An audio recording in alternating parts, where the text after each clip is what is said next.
तो last session में अपन ने कंप्लीट कर लिया था नंबर सिस्टम का बेसिक, ठीक है।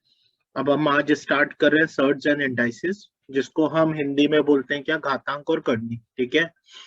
इसके पहले हम सर्ट एंड इंडाइसेस चालू करें, इसके पहले थोड़ा सा जो आपका इम्पोर्टेंट पार्ट है वो हम डिस्कस करते हैं, फ्रैक्शन एंड डेसिमल, ठीक है ना। फ्रैक्शन एंड डेसिमल से रिलेटेड पार्ट को डिस्कस करते हैं, फिर हम इसी को डिस्कस करते हुए सीधे पहुंच जाएंगे कहां पर, सर्ट्स एंड इंडाइसेस पर, ठीक है। क्योंकि सर्ट्स एंड इंडाइसेस जानने के पहले आपको फ्रैक्शन और डेसिमल का भी कॉन्सेप्ट्स पते होने चाहिए, ठीक है।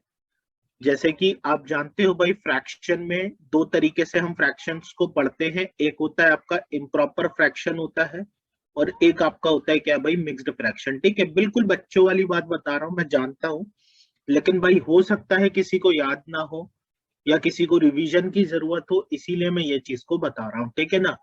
इम्प्रॉपर फ्रैक्शन आप बिल्कुल पढ़ते हो, जैसे कि मान लो कि भाई 4/5 हो गया। मिक्स्ड फ्रैक्शन जैसे कि आप ऐसे लिखा रहता है 2:1/5, ये इस तरीके से लिखा है, तो ये क्या हो जाता है, मिक्स्ड फ्रैक्शन, ठीक है। तो मिक्स्ड फ्रैक्शन मेरे हिसाब से सबको सॉल्व करते बनता होगा। क्या किया जाता है कि भाई आप यहाँ से मल्टीप्लाई कर देते हैं और फिर एडिशन कर देते हैं। तो इस मिक्स्ड को जब आप इम्प्रॉपर में बदलते हो तो क्या कर देते हो, 5 2 10 और 1 11/5, ये अब 11/5 क्या बन गया आपका भाई, इम्प्रॉपर फ्रैक्शन बन गया, ठीक है ना। तो इतनी चीज आपको पता है। फिर डेसिमल के बारे में, जैसा कि आप जानते हो, मैंने आपको फर्स्ट क्लास में ही बताया था, ये हमारा क्या है, नंबर सिस्टम ही है ना, fraction and decimal number system, जो कि हम एप्टीट्यूड में फॉलो करते हैं ना, जो कि हम फॉलो करते हैं किसमें, एप्टीट्यूड में, कि fraction and decimal number system, ठीक है। ये वही चीज तो है। अब डेसिमल का क्या मतलब होता है, तो डेसिमल में आपको ऑलरेडी पढ़ा चुका हूँ भाई, दो तरीके से पढ़ाया था। एक आपको रिपीटेड डेसिमल बोला था, है ना, एक रिपीटिंग डेसिमल बोला था, एक आपको नॉन रिपीटिंग बोला था, ठीक है ना। तो ये सब चीजें हमने नंबर सिस्टम में कुछ हद तक डिस्कस भी की है। यहाँ पर मेन चीज हमें क्या डिस्कस करना है इनके बारे में, कि भाई हम इनकी कैलकुलेशन कैसे करते हैं, कैसे हम एडिशन सब्ट्रैक्शन करते हैं, मल्टीप्लिकेशन करते हैं, ठीक है।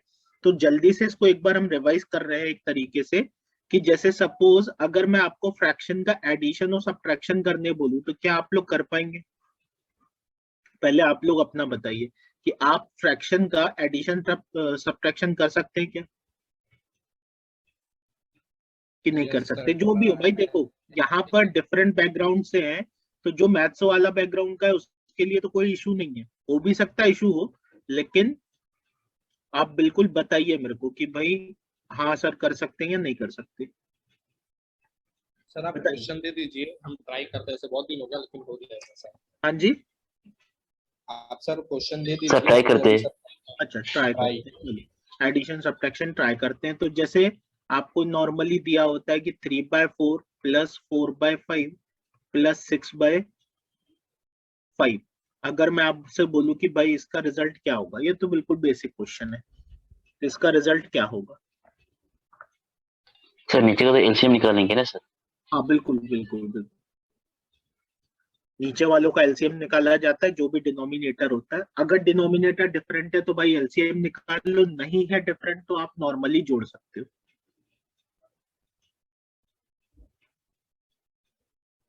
हम बिल्कुल आराम से चलेंगे, हर चीज को सीखते हुए चलेंगे भाई, ठीक है। एलसीएम निकालने का सबसे शानदार तरीका मैं आपको बता रहा हूँ कि एलसीएम कैसे निकाला जाता है। जो लार्जर नंबर होता है ना डिनोमिनेटर में, जो डिनोमिनेटर है वो नीचे वाला हो गया, ये तो आपको पता होगा। ऊपर वाले को क्या बोलते हैं भाई, न्यूमरेटर बोलते हैं ना। तो जो डिनोमिनेटर में सबसे लार्जेस्ट नंबर होता है, आप उसका टेबल पढ़ लो, ठीक है। एलसीएम का मतलब क्या होता है, लोवेस्ट कॉमन मल्टीपल, मतलब क्या, सबसे छोटा कॉमन मल्टीपल, ठीक है ना। सबसे छोटा कॉमन मल्टीपल आपको निकालना है। तो मेरा यहाँ पे 355 तीन नंबर है, एलसीएम किसका निकालना है, 355 का। तो मैं 5 का टेबल पढ़ता हूँ, 5 1 जा 5, 5 2 जा 10, 10 जो है 3 के टेबल में नहीं आता, 5 3 जा 15। तो 15 क्या 5 के टेबल में भी आ रहा है, 3 के टेबल में भी आ रहा है, तो इसका एलसीएम क्या हो गया भाई, 15 हो गया। इसका एलसीएम क्या हो गया, 15 हो गया, ठीक है। अब इसको कैसे किया जाता है भाई, देखो आपको क्या करना है, आपको एलसीएम निकाल लिया आपने कितना, 15। अब इस 15 का डिवाइड करना होता है नीचे 3 वाले से, ठीक है। या आप ऐसा सोचो कि इस 3 में हम क्या मल्टीप्लाई कर दें कि ये 15 बन जाए। तो आपको पता है 5, तो जितना भी आए उसको ऊपर वाले से मल्टीप्लाई कर दो, मतलब यहाँ पे कितना आ गया 10। आपको पता है यहाँ 5 है, 5 में क्या मल्टीप्लाई कर दें कि 15 बन जाए 3, तो ऊपर 3 का मल्टीप्लाई कर दो, मतलब हो जाएगा क्या प्लस में 12। फिर यहाँ पर है 5, 5 में क्या मल्टीप्लाई कर दे, फिर से वही 3, तो ऊपर 3 का मल्टीप्लाई कर दो, तो ऊपर हो गया कितना भाई 8। तो यहाँ से सबको जोड़ लेते हैं, कितना हो जाएगा 22 + 8 30, और ये हो गया 40/15। अब इसको आप रिड्यूस फॉर्म में भी कर सकते हो, 5 3 जा और 5 8 जा 40, मतलब क्या हो गया 8/3 इसका आंसर है। अभी बताओ ये चीज समझ में आई कि नहीं आई? कहीं पर कोई डाउट हो तो पूछो भाई, बिल्कुल मैं जीरो से सब पढ़ा रहा हूँ। ये बिल्कुल जीरो, ये 4th 5th क्लास में अपन पढ़ते हैं, लेकिन अपन बिल्कुल जीरो से पढ़ रहे हैं, क्योंकि भाई हमें पूरे कॉन्सेप्ट क्लियर करने हैं अपन। बताओ बनेगा आगे? एक और क्वेश्चन दूं, बनेगा? Yes sir. चलो बिल्कुल सर, समझ में अगला आया। क्वेश्चन आपके सामने ये लीजिए। अगला एकदम क्वेश्चन इजी सवाल है सर। यस सर, बिल्कुल नहीं सर। इजी से ही अपन शुरुआत करते भाई, कभी भी हाई पे नहीं जाते। ये लो, इसका सॉल्यूशन बताओ भाई क्या होगा।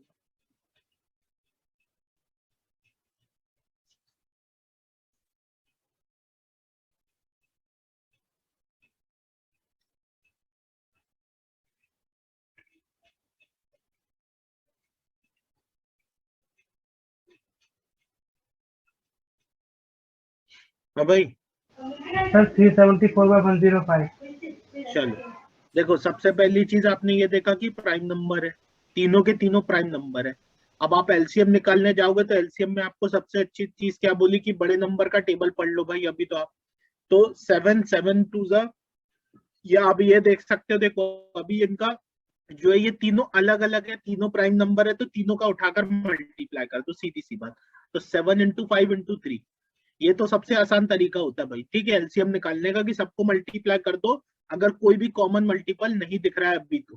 ठीक है, 7 प्राइम नंबर है, 5 प्राइम नंबर है, 3 प्राइम नंबर है, तीनों को उठाकर मल्टीप्लाई किया तो 7 5 जा 35, 35 3 जा हो जाएगा कितना 105, 35 3 जा हो जाएगा 105। इसका मतलब इसका एलसीएम आ गया कितना भाई 105। अब खुद ही सोचो, देखो अब अगर तुम तीनों का मल्टीप्लाई करके आंसर निकाल रहे हो तो सोचो यहाँ 7 है, यहाँ पर क्या है 7 है, तो क्या मल्टीप्लाई कर दें कि भाई 105 आ जाए, तो भैया बचा हुआ 15, मतलब ऊपर क्या हो जाएगा 15 का मल्टीप्लाई, तो 15 3 जा क्या हो गया भाई 45। नीचे यहाँ 5 आ गया, 5 आ गया तो जाहिर सी बात है 7 और 3 बचेगा, तो 7 3 जा क्या हो गया 21, तो ऊपर 21 का मल्टीप्लाई कर दो, 21 4 जा क्या होता है भाई 84 हो जाता है। फिर बात आई क्या प्लस में, यहाँ पर 3 आ गया तो बचा क्या 35, तो 35 × 7 कर दो भाई, तो 35 × 7 क्या होगा 7 3 जा 21, मतलब 210 और 35 और मतलब 245। तो यहाँ से बस आप सबको उठा के जोड़ दो, तो ये हो गया कितना 290 और 80 हो गया 270, और ये हो गया आपका सॉरी 374/105। अब अगर ये रिड्यूस फॉर्म में आ रहा है तो कर लो, नहीं आ रहा तो भाई छोड़ दो यहीं पे। तो मेरे हिसाब, हाँ जी सर एक्चुअली सर डिनोमिनेटर का समझ में है, पर जो न्यूमिनेटर का है ना सर, वो जो समझ में नहीं है सर, वो क्या सर बहुत साल से प्रैक्टिस नहीं किया ना सर, इसलिए। देखो वो क्या है, ऐसा है देखो, जैसे 3/7 है ना, और ये 4/5 है, और ये तुम्हारा क्या 7/3 है। अब तुम्हें अच्छा। पता है एलसीएम कितना आ गया 105, तो 105 प्राइम आ नंबर गया, है। इसका मतलब क्या कि 7 में क्या मल्टीप्लाई करो कि तुम्हारा डिनोमिनेटर 105 बन जाए। तो हमने बोला कितने का कर दे 15/15 का, क्यों 15 × 7 क्या होता है 105 ही होता है ना, तो 15/15 मतलब ऊपर भी 15 का मल्टीप्लाई। यहाँ पर क्या है 5 है, तो 5 में क्या मल्टीप्लाई कर दे, तो भैया अगर तुमको नहीं समझ में आ रहा क्या मल्टीप्लाई कर दे, तो 105 को तुम 5 से डिवाइड करके देख लो कितना आ रहा है 21, मतलब यहाँ 21/21 का मल्टीप्लाई हो जाएगा, ये हो गया 84। नीचे तो आपका 105 भी आ गया। फिर यहाँ पर कितना हो गया, फिर से नहीं पता तो 105 को 3 से डिवाइड करके देख लो, तो यहाँ से हो जाएगा 3/3, और एक हो गया 3 5 जा 50, तो यहाँ पे हो गया 35, तो यहाँ से हो जाएगा कितना 245। अब सबका डिनोमिनेटर सेम आ गया, बस सबको उठा के जोड़ दो। तो ये पूरा डिस्क्रिप्टिव मेथड है, मतलब आप इसको डिटेल वाला मेथड है, लेकिन हमको इतना डिटेल में नहीं करना, हमको इस तरीके से करना है भाई। ठीक है। Yes sir.